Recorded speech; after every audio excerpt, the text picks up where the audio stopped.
una explicación a la anatomía y en consecuencia a los planos que tienen que seguir en la intervención quirúrgica. ¿Va? Va, que va. Listo, Luis, mil gracias. Listo, a ver, déjame nada más borro esto. Vale. Bueno, entonces, hablando del duodeno, el duodeno se va a dividir en 4 porciones. La primera porción o porción superior comprende aproximadamente 5 centímetros en un sujeto, bueno, en el sujeto fisiológico. Los primeros 2.5 centímetros van a ser móviles y comparten un mesenterio con el estómago. Esta primera porción del duodeno va a ser intraperitoneal.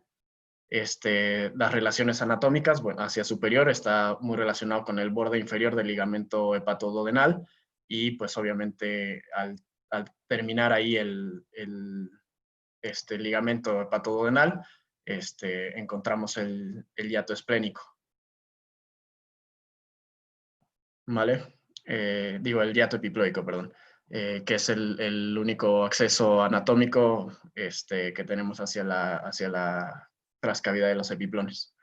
Hacia inferior tenemos, está relacionada la primera porción con la cabeza del páncreas, y hacia posterior, pues con el colédoco, la vena cava inferior, la vena porta y la arteria gastroduodenal, ¿vale? Que vamos a ver un poquito más adelante, ahorita en unas disecciones anatómicas.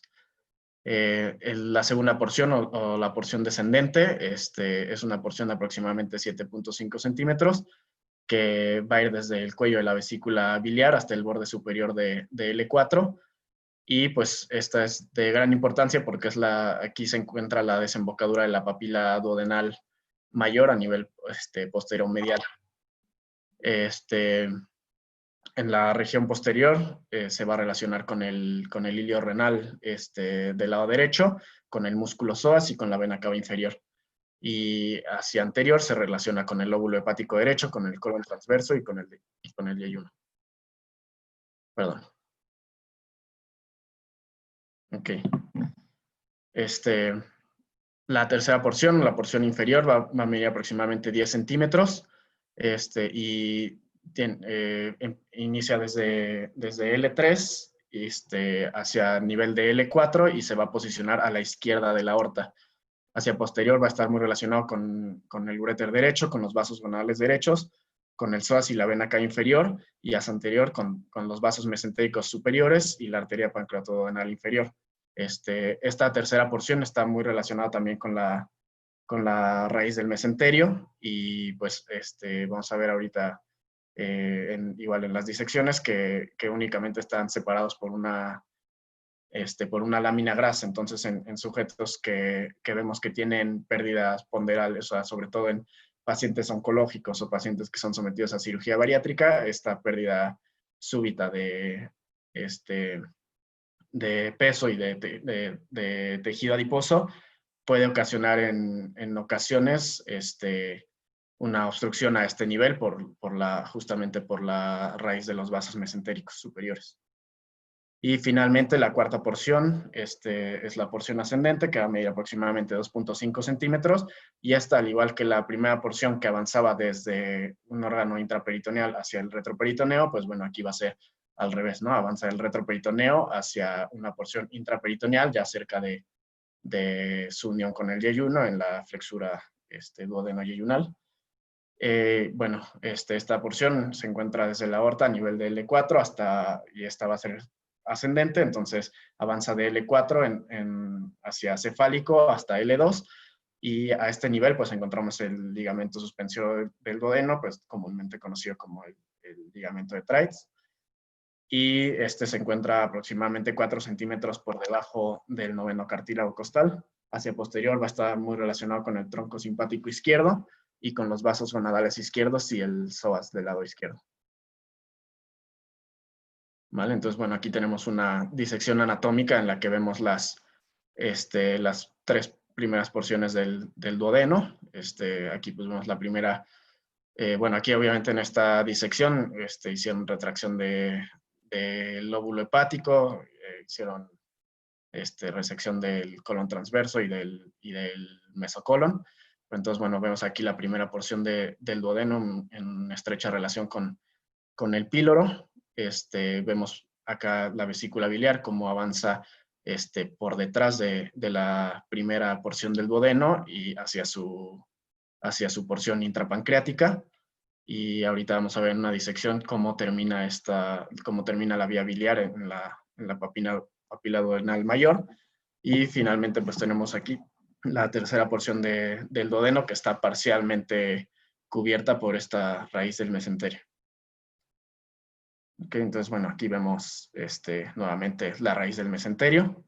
Aquí en esta otra disección, pues estamos, en lugar de resecar el mesocolon, únicamente lo traccionaron hacia arriba. Tenemos aquí la porción que abarcaría la cuarta región del duodeno o la región ascendente. Y finalmente, bueno, aquí tenemos un corte anatómico en el que estamos, en el que A ver se la abrió. diapo pasada, por favor. Sí.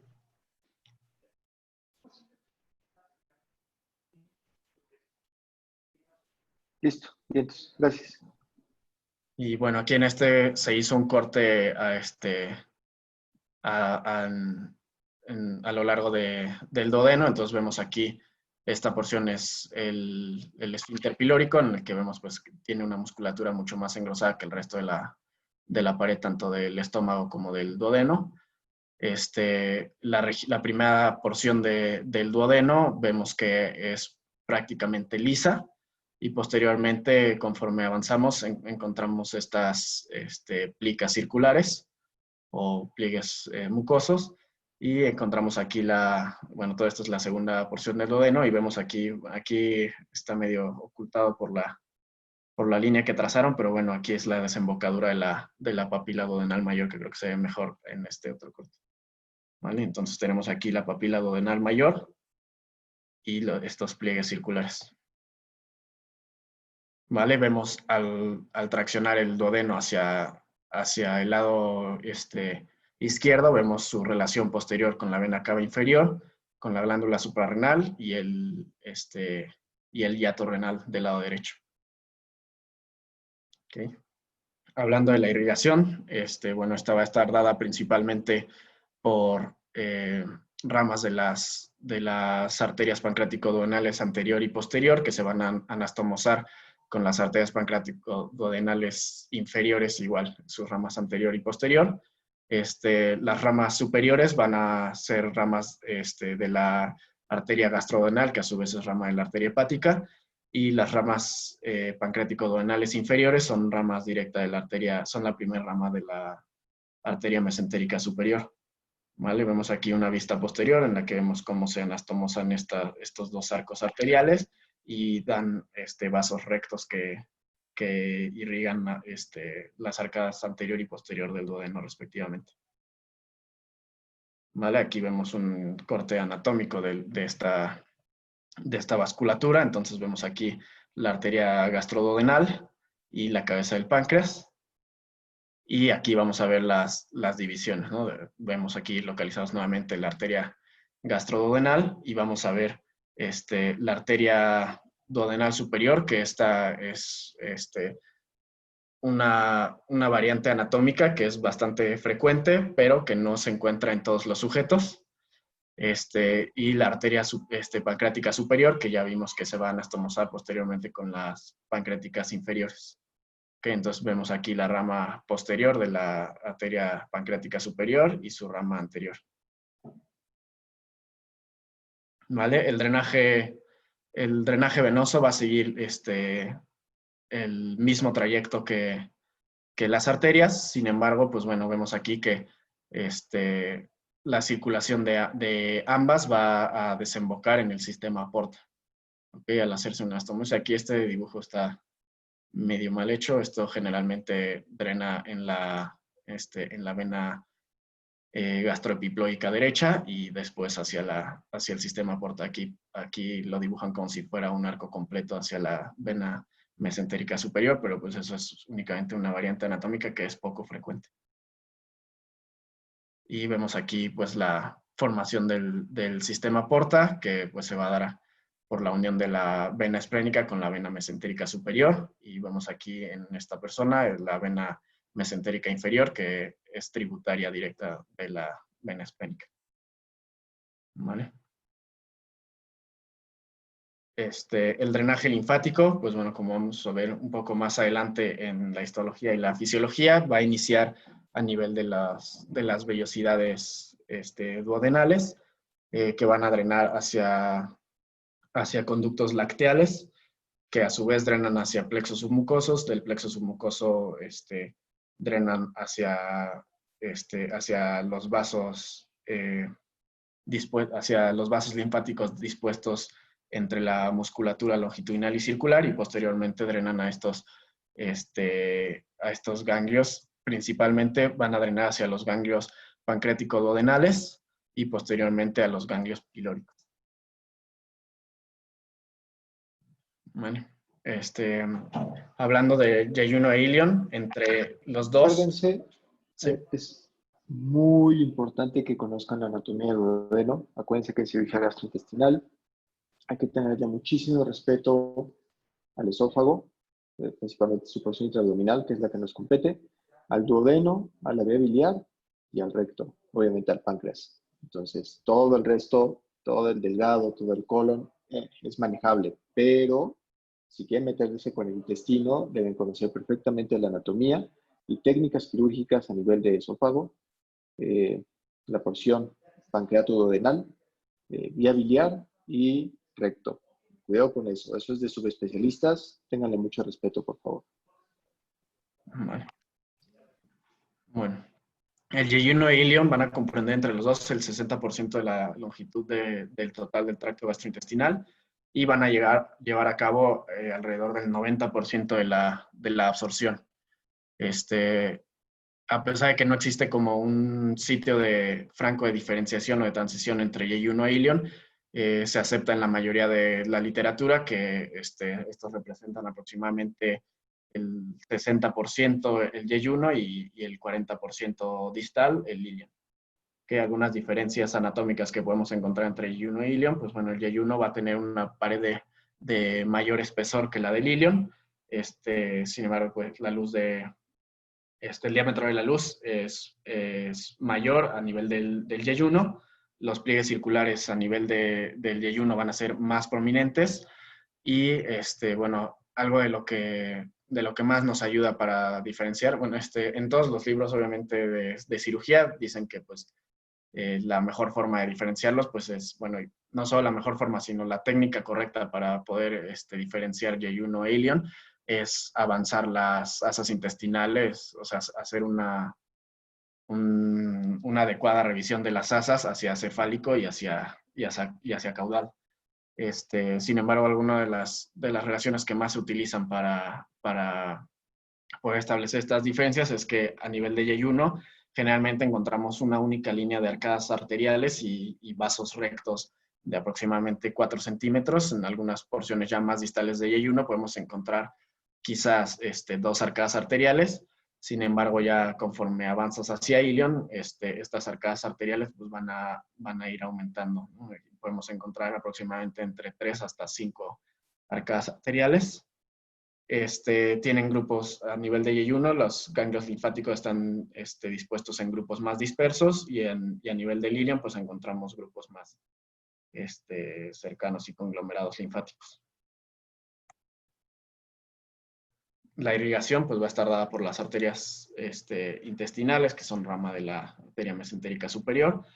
Esto lo saqué del Skandalakis, que dice que en un estudio de varias disecciones se describía que aproximadamente hay 5 arterias intestinales por encima de la rama ileocólica, bueno, la arteria ileocólica, y va a haber 11 arterias por debajo y 8 van a ser ramas directas de la arteria iliar. Y bueno, de este lado tenemos la disposición de... Muy manchado de mi parte que pregunte eso en el examen. No sé.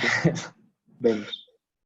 Bueno, y vemos aquí la distribución de los vasos rectos, de las arterias rectas que irrigan la pared del intestino, que vemos que aproximadamente 1% de los casos, estas ramas rectas, arterias rectas, van a dar origen a vasos cortos bilaterales y a vasos largos igual bilaterales, ¿no? Entonces aquí va a haber una irrigación de la porción mesentérica y también de la región antimesentérica, ¿no? Pero esto es aproximadamente solo en el 1% de los casos.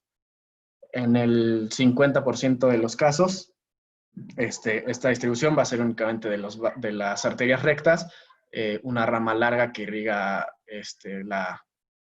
la porción antimesentérica de la pared y estos se van a ir alternando, ¿no? O sea, es decir, vamos a tener un vaso recto que irriga la porción posterior y subsecuentemente vasos rectos que irriguen la porción anterior. Y aproximadamente un 14% pues van a generar un vaso corto que irrigue la porción mesentérica y un vaso largo que irrigue la porción antimesentérica, y el resto del porcentaje de irrigación va a estar dado por variantes anatómicas de estas tres, ¿no? O sea, es decir, pues van a ser como vasos alternantes, o algunos que van a tener un vaso corto bilateral y un único vaso, ya sea posterior o anterior. Pero bueno, vemos que la gran mayoría van a caer en ¿no? Que es el vaso largo que irriga la porción antimesentérica. Ok, y pues vemos aquí la distribución. Esta es la raíz de la arteria mesentérica superior. Aquí nuevamente están traccionando el mesocolon hacia cefálico, y vemos aquí el nacimiento de las arterias intestinales y posteriormente de la rama ileocólica. ¿Vale? Y pues vemos aquí en esta otra disección, un poco voy a estar alternando entre estas diapositivas, nada más para que vean la diferencia. Aquí estamos a nivel de Yayuno, como hay una única arcada arterial, y esta da origen a arterias rectas de aproximadamente 4 centímetros. Y a nivel de Yayuno, pues vemos que hay aquí ya muchas más arcadas arteriales, y las arterias rectas son más cortas. Okay. El drenaje venoso, igual pues va a seguir la misma distribución que las arterias.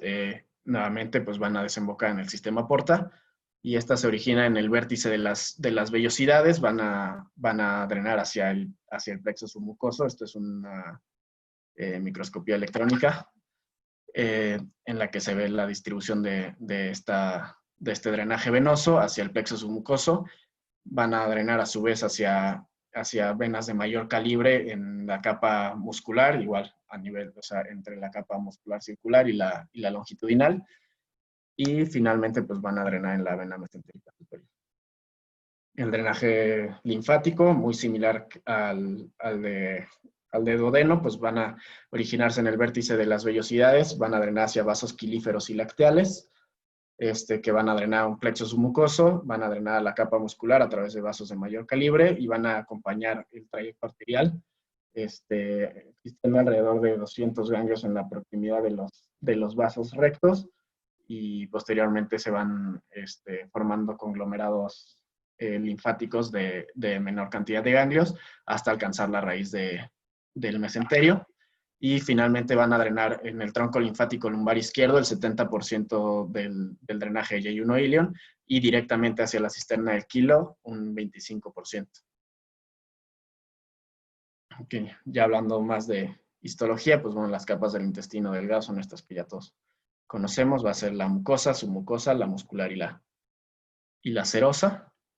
La mucosa va a estar compuesta por un epitelio columnar simple con microvellosidades y células caliciformes. Pues aquí vemos una microscopía con luz clara en la que vemos esta disposición de las microvellosidades alrededor de las vellosidades formadas por el plexo submucoso. Y aquí vemos con una microscopía electrónica pues esta disposición de las microvellosidades, ¿no? Esto pues obviamente va a ayudar a aumentar la superficie de absorción del intestino, y se dice que esto aumenta la superficie aproximadamente de 30 a 40 veces. A nivel de la mucosa, igual vamos a tener la la lámina propia en la que encontramos las redes capilares y los vasos linfáticos o lacteales. Vamos a encontrar también pues estas como cisternas, digamos, que son nódulos linfoides, y a este nivel también vamos a encontrar el tejido linfático asociado al tracto gastrointestinal o GALT y las placas de Peyer, ¿vale? Y finalmente pues tenemos esta red que es de células musculares, que son la muscularis mucosa, que como vemos pues tiene proyecciones hacia estas microvellosidades que le van a otorgar movimiento a las vellosidades, ¿vale? Las vellosidades como tal son proyecciones digitiformes y pues como ya mencionamos anteriormente van a tener una superficie de absorción aumentada por estas microvellosidades, y por su contraparte tenemos las criptas que van a albergar las células de Paneth, que son células importantes en la respuesta inmunológica primaria, y a la vez estas criptas van a albergar en el fondo de estas criptas se van a albergar células madre pluripotenciales, que son las que van a dar origen a todas las estirpes de células intestinales, ¿no? O sea, a los enterocitos, a las células enteroendocrinas, a las células de Paneth, y aproximadamente tarda de que se establece su diferenciación en la base de la cripta hasta que alcanzan la punta de las vellosidades. Los enterocitos van a tardar aproximadamente entre 2 a 5 días, ¿no? Entonces, por lo que vemos, todo el tracto del intestino delgado es un trayecto de mucho recambio celular, y por lo tanto pues es propenso a daños en su reparación, ¿no? O sea, es un órgano que es propenso sobre todo a sufrir daño por radiación. Los enterocitos son pues, las células que van a abarcar aproximadamente el 90% de todas las células del tracto gastrointestinal. Vemos aquí en esta microscopía por electrónica que tienen un borde apical en cepillo, y pues van a ser las células especializadas en la absorción. ¿Okay? Estas generalmente se alternan con células caliciformes, que son productoras de mucina, que al alcanzar la luz intestinal va a ser hidratada, y esto genera una capa de moco que lubrica y protege las células del tracto gastrointestinal. Las células de Paneth, pues como ya habíamos mencionado, se localizan en la porción basal de las criptas, van a ser importantes para la inmunidad innata o primaria, y secretan fosfolipasa A2, defensinas y gránulos lisosomales, ¿no? Entonces aquí como vemos en esta microscopía con tinción, este es un tricrómico de Masson, en el que vemos pues que tienen muchos gránulos lisosomales. Las células enteroendocrinas, pues bueno, ahí las vamos a discutir un poquito más a detalle ahorita en la sección de fisiología. Hay un gran número de células enteroendocrinas, sin embargo, de manera general se van a dividir en dos, en células abiertas y células cerradas. Esto se refiere únicamente a si tienen proyecciones hacia la luz intestinal o si son únicamente células efectoras. La gran mayoría de células, hasta un 80 o un 85% de las células enteroendocrinas van a ser células abiertas, es decir, que tienen proyecciones hacia la luz intestinal, y pues estas le van a permitir sensar diferentes cambios en muchas cosas, ¿no? O sea, en la osmolaridad, en el contenido proteico, en el contenido de glucosa, en el pH y demás, y esto les va a permitir realizar su función sin necesitar de otras células, ¿no? Como sería en el caso de las células cerradas, que al ser únicamente células efectoras, requieren del estímulo de las células adyacentes o por comunicación parácrina. Bueno, vemos aquí las células enteroendocrinas, pues tienen un núcleo bastante grande.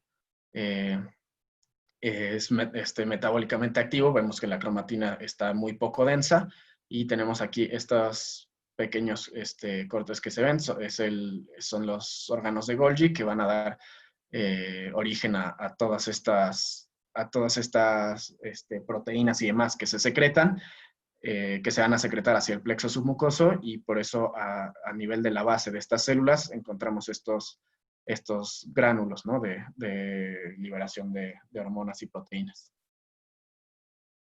Encontramos también las células M, que son enterocitos modificados que van a contener un saco o una bolsa subapical que sirve de reservorio para células presentadoras de antígeno.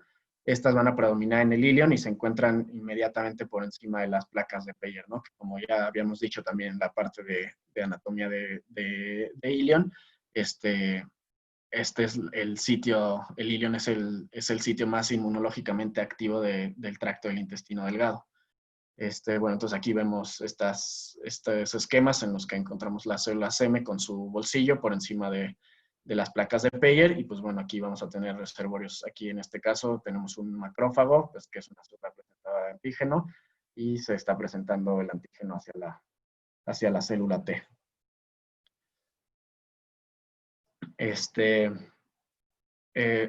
Bueno, ya hablando de otras capas fuera de la mucosa, pues tenemos también la submucosa, que va a generar estas plicas circulares, va a contener los lacteales de mayor calibre y van a dar origen, bueno, aquí dentro de la submucosa se va a encontrar, bueno, por debajo de la submucosa más bien, se va a encontrar el plexo submucoso o de Meissner, que pues va a tener mucha relación con las células enteroendocrinas en la liberación de hormonas y péptidos.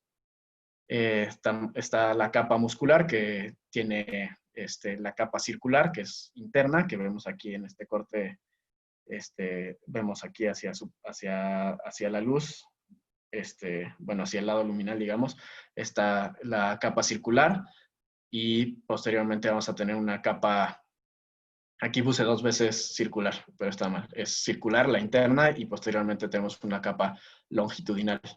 ¿Vale? Entre estas 2 capas se va a encontrar el plexo mientérico o de Auerbach, que está muy relacionado con la motilidad intestinal. Y pues finalmente la capa más exterior del intestino es la serosa, que va a ser una extensión visceral del peritoneo. ¿Vale? Entonces, ya hablando de la fisiología del intestino delgado, pues va a tener múltiples funciones, como ya discutimos. Una de sus principales funciones va a ser la función inmunológica, que ya habíamos hablado de las células M, las células presentadoras de antígenos. En algunos casos podemos encontrar células dendríticas a nivel, bueno, entre los enterocitos, que igual van a presentar antígenos a los linfocitos T o B. Y tenemos estas células plasmáticas que van a liberar IgGs e IgAs principalmente. Estos IgAs, pues como vemos aquí, se van a liberar en forma dimérica y se van a unir a los patógenos únicamente para, como reconocedores, y para evitar que estos sean incluidos en los enterocitos. Su principal función pues va a ser la función de absorción. Hay aproximadamente una entrada diaria de 8 a 9 litros al intestino delgado, y se absorbe aproximadamente el 80% de este contenido líquido, y aproximadamente pasan 1.500 mililitros hacia el colon únicamente, ¿no? De estos 8 a 9 litros diarios. Existen 2 vías principales para la absorción. Va a ser la vía paracelular, es decir, entre los enterocitos, que anteriormente se creía que esta era la vía principal de absorción. Sin embargo, se ha visto en años más recientes que la vía transcelular es la principal vía de absorción de líquidos a través de acuaporinas y cotransportadores de sodio y glucosa, y de sodio y agua. Okay, entonces, pues bueno. Regrésate una, por favor. Esa imagen se la tienen que aprender. Se tienen que aprender cuánto gasta, cuánto hay de producción de bilis, de enzimas pancreáticas, de estómago, de intestino, y cuánto llega al colon. Esto suele ser no solo pregunta de examen, sino conocimiento de vida por motivos de o útil en oclusión intestinal, gastos de sonda nasogástrica, valorar anastomosis intestinales, etc. Esa imagen y los gastos intestinales tienen que aprendérselos, por favor. Vale. Bueno, por esta misma, este principio de absorción, pues el intestino delgado va a ser muy importante en la homeostasis hidroelectrolítica y en la absorción de micronutrientes, ¿no? Ya veíamos que la principal vía de absorción va a ser la transcelular, que se va a absorber agua junto con el sodio, y a su vez va a haber absorción y excreción de cloro, principalmente a través del cotransportador CFTR, que pues bueno, como recordarán, está muy implicado en la fisiopatología de la fibrosis quística, y también una de las principales funciones por las que hay regulación hidroelectrolítica es la excreción de sodio intestinal. ¿Vale? La absorción de micronutrientes, principalmente las vitaminas A, D, E y K, que son vitaminas liposolubles, pues se van a absorber por difusión pasiva. La vitamina K propiamente se puede absorber a través de difusión pasiva o mediante un transportador. Y la vitamina B pues va a requerir inicialmente de la proteína R que va a estar presente en la saliva. Va a ser necesaria para su transportación hacia el estómago y evitar su degradación por los ácidos gástricos, y posteriormente a nivel del duodeno por la alcalinización del contenido intestinal, se va a separar de la proteína R y requiere del factor intrínseco para absorberse a nivel del ilion terminal. ¿Ok? Otras funciones importantes del intestino delgado son la digestión y absorción de carbohidratos, que pues aquí vemos las principales vías, son los cotransportadores de sodio-glucosa y los transportadores GLUT5, que van a ser específicos para fructosa, ¿no? Entonces, pues vemos aquí en este algoritmo que el almidón o los carbohidratos complejos de la dieta van a ser inicialmente digeridos por la amilasa salival y posteriormente por la amilasa pancreática a nivel de la segunda porción del duodeno. Se van a convertir en oligosacáridos y disacáridos que van a ser hidrolizados por las hidrolasas del borde en cepillo de los enterocitos, y pues finalmente aquí ya vemos la absorción de carbohidratos simples. Okay. La digestión y absorción de proteínas pues es más o menos similar. Aquí lo único que va a cambiar es que en respuesta a la presencia de ácidos biliares, el borde en cepillo de los enterocitos va a liberar enterocinasa, y eso es lo que cataliza la conversión de tripsinógeno en tripsina, y por lo tanto pues hay degradación de los polipéptidos en oligopéptidos. ¿Vale? Esto es muy importante, ya que vemos que si hay una alteración a nivel de la vía biliar, no solo vamos a perder la absorción de lípidos, sino también una importante absorción de proteínas complejas. Y finalmente, pues bueno, la absorción de lípidos se lleva aproximadamente el 94% a nivel de yeyuno proximal. Y pues vemos aquí nuevamente en un algoritmo, los triglicéridos de cadena larga van a ser degradados por la lipasa gástrica y la lipasa pancreática en ácidos grasos de cadena larga y monoglicéridos, que aquí van a tener dos vías, ¿no? La principal, en esta sí, va a ser la paracelular, en la que van a ser absorbidos estos triglicéridos, en los que van a ser absorbidos hacia los lacteales y se van directamente a la sangre venosa portal y son transportados por los colesteroles por VLDL, por los kilomicrones, y a nivel del enterocito, o sea, la vía transcelular, pues son absorbidos en triglicéridos y son resintetizados en el enterocito, y estos van a drenar hacia los vasos quilíferos y lacteales. Otra función muy importante pues, del intestino va a ser la motilidad intestinal. Las contracciones de la muscularis propia se dice que son las que originan la peristalsis. Entonces, bueno, aquí hablando ya también un poco de la importancia del plexo submucoso y del plexo mientérico, pues se dice que algunos neurofisiólogos llaman a esta inervación del intestino delgado como un segundo cerebro, ya que pues es una inervación autónoma, es decir, que no requiere de una conexión con el sistema nervioso central para cumplir sus funciones esenciales.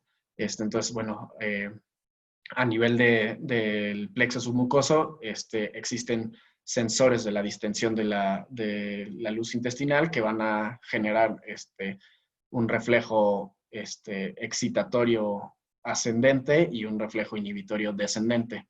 Esto va a promover que las células de la capa muscular circular se relajen en sentido caudal y se exciten en sentido cefálico para permitir esta segmentación del bolo alimenticio, y posteriormente este mismo reflejo va a generar la elongación de las células de la capa muscular longitudinal, que va a dar como arco reflejo propiamente ya la peristalsis, ¿no? Con el acortamiento de las fibras musculares. Este patrón de alimentación neuromediado va a aparecer aproximadamente a los 10 o 20 minutos de que se inicia la alimentación y desaparece aproximadamente a las 4 a 6 horas. Sin embargo, pues en periodos de ayuno vemos que existe la activación del complejo motor migratorio, que se va a dar por periodos aproximadamente de 20 a 30 minutos, cada 90 a 270 minutos. Y pues esto se ha visto en múltiples modelos animales y en estudios en vivo en humano a través del uso de electroestimuladores. Se ha visto que existen 3 fases del complejo motor migratorio, que es la fase 1, fase quiescente, en la que hay pocas ondas peristálticas. Después, en la fase 2, va a haber incremento de estas ondas peristálticas. Sin embargo, bueno, de estas ondas contráctiles, pero que son desorganizadas y no generan una adecuada peristalsis. Y finalmente la fase 3, en donde ya se producen las ondas peristálticas, y aquí vemos, ¿no? O sea, la D significa duodeno, entonces tenemos aquí una sonda en la primera porción del duodeno, en la segunda porción del duodeno, y después avanzando hacia yeyuno, y vemos cómo estas ondas peristálticas se van a progresar hacia caudal, y esto va a ayudar a distintas funciones, ¿no? Por un lado va a favorecer la motilidad intestinal, es decir, va a evitar la atrofia de los plexos nerviosos y de las células musculares, va a favorecer el aclarado de contenido intestinal que no fue absorbido, y también pues ayuda a evitar el sobrecrecimiento bacteriano. Y finalmente, pues vamos a ver la función endocrina de estas células enteroendocrinas, que pues como vemos aquí en este cuadro son muchas. Entonces aquí vamos a discutir las principales. Las células G que se encuentran a nivel del intestino delgado van a predominar en duodeno, van a generar gastrina. Los principales estímulos para la producción de gastrina va a ser los aminoácidos en la luz del duodeno, la distensión del antro y la estimulación vagal. Y a su vez la gastrina va a estimular la secreción de ácido y de pepsinógeno en el estómago, y va a estimular el crecimiento y la proliferación de la mucosa gástrica. En las células I, que van a predominar en duodeno y en yeyuno, se va a producir colecistocinina. Esta va a estar estimulada principalmente por el contenido graso, por péptidos y aminoácidos, y esta va a estimular a su vez la secreción de enzimas pancreáticas, la contracción de la vesícula biliar y la relajación del esfínter de Oddi, y a su vez va a inhibir el vaciamiento gástrico. La secretina se va a producir en las células S, va a estar estimulada por ácidos grasos y la acidez luminal. Se dice que una variante de estas células S son las células de Brunner, que también van a predominar en duodeno. Sin embargo, estas, en vez de producir secretina, lo que van a producir son complejos de bicarbonato y van a alcalinizar la luz intestinal. Pero bueno, estas igual van a estar estimuladas por la acidez luminal, y a su vez la secretina pues va a estimular la liberación de agua y de bicarbonato hacia las células del ducto pancreático, y va a estimular el flujo y la alcalinidad de la bilis. La somatostatina se va a producir principalmente en las células D del islote pancreático. Eso es así como el sitio donde más predominan estas células. Sin embargo, también vamos a encontrar algunas en el antro gástrico y en el duodeno. Esta va a estar estimulada por el contenido igual graso y proteico en la luz intestinal. Y a su vez la somatostatina, pues bueno, es como el inhibidor universal del intestino, ¿no? Va a inhibir la liberación de hormonas gastrointestinales, va a inhibir la liberación hacia el estómago, va a inhibir la secreción de agua y electrolitos hacia el intestino delgado, y va a inhibir también la secreción de hormonas pancreáticas, ¿no? Entonces, digamos como un freno universal del intestino delgado. El péptido liberador de gastrina, pues va a predominar en todo el tracto gastrointestinal. Sin embargo, donde más se ve es en la porción distal del yeyuno, y esta va a estar estimulada principalmente por la estimulación vagal, y a su vez va a activar la liberación de todas las hormonas gastrointestinales, exceptuando obviamente a la secretina, y va a estimular la secreción y la motilidad gastrointestinal. El polipéptido inhibitorio se produce principalmente en las células K, va a estar estimulado por glucosa y carbohidratos simples, por contenido graso y proteico dentro de la luz intestinal, y va a inhibir la secreción de ácido graso y de pepsina en el estómago, y a su vez estimula la liberación pancreática de insulina y la respuesta a la hipoglucemia. De las que quedan aquí, pues la motilina, va a ser principalmente de producción en duodeno y en yeyuno. Va a estar estimulada por la distensión gástrica y grasa. Esta se dice que es bueno, lo que mencionamos en las diapositivas pasadas, de que esta distensión refleja tanto del cuerpo gástrico como de las asas proximales de duodeno y de yeyuno. Van a estimular la liberación de motilina, y esto es el iniciador de la motilidad, o sea, el iniciador propiamente de la peristalsis a nivel del intestino, pero también se ha visto que se ha visto que se elevan sus niveles al haber activación del complejo motor migratorio. Todavía no se ha estudiado bien qué es lo que desencadena este complejo motor migratorio. Okay. Bueno, el péptido vasointestinal, el péptido intestinal vasoactivo, igual va a estar muy relacionado con el plexo submucoso y la actividad peristáltica. Entonces, bueno, esto se va a generar en las neuronas del tubo digestivo, igual va a ser de liberación vagal, y actúa como un vasodilatador potente, y junto con el óxido nítrico van a promover la distensión hacia distal para permitir el tránsito intestinal. A su vez, pues bueno, como su nombre indica, pues va a inhibir la secreción de ácido, y va a estimular la secreción pancreática intestinal. La neurotensina se libera principalmente en las células N, va a estar estimulada por la grasa en la luz intestinal, y va a estimular el crecimiento de la mucosa en el intestino delgado y en el intestino grueso. El enteroglucagón se libera en las células L, va a estar estimulado principalmente por glucosa y contenido graso, y va a estimular el GLP-1 y el GLP-2, que a su vez pues, van a estimular la liberación de insulina y pues se ha visto que es un factor importante en el feedback negativo de la insulina y pues se ha utilizado en años recientes como tratamiento de diabetes.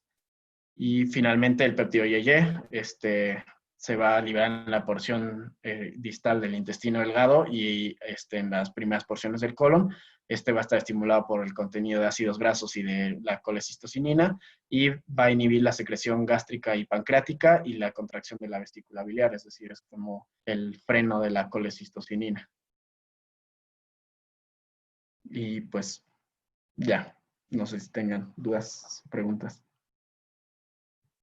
Y ya. Ok, muchísima información. Buena capacidad de síntesis, aunque nos pasamos un poquito de la hora, pero muchísima información al respecto. No sé si alguien tenga alguna duda, alguna pregunta. Yo quiero felicitar a Luis porque creo que es una clase muy completa, la verdad, con todo lo que teníamos que saber. Gracias. Me uno a la felicitación. Gracias. Estuvo muy bueno, Luis. Lo único que yo agregaría a lo mejor, que les va a servir para su poem, hay una tablita donde viene exactamente qué es lo que se absorbe principalmente dependiendo del sitio de intestino delgado. Y eso se lo preguntan en el poem. Entonces, si se las puedes compartir a tus compañeros, va a ser muy bueno. Va, que va. Sí, la busco y se las comparto. No es que a tus compañeros, a todos, porque eso también es muy útil. Bueno, sí, a todos.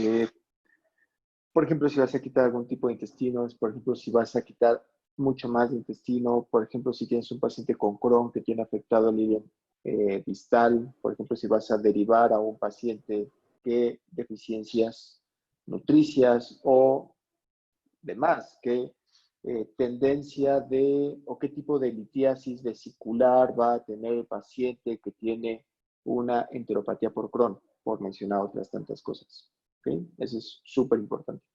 Va, que va. ¿Qué más? ¿Ya todo claro? ¿Sin dudas? Me parece que sí. Bueno, muy bien. Pues muchas gracias. Sí. Avisos dominicales, pórtense bien, por favor. Lo que comentamos al principio del año se les va a exigir en relación a lo que esperamos de ustedes. Si no les exigiéramos nada, sería porque no esperamos nada de ustedes. Si les exigimos muchísimo,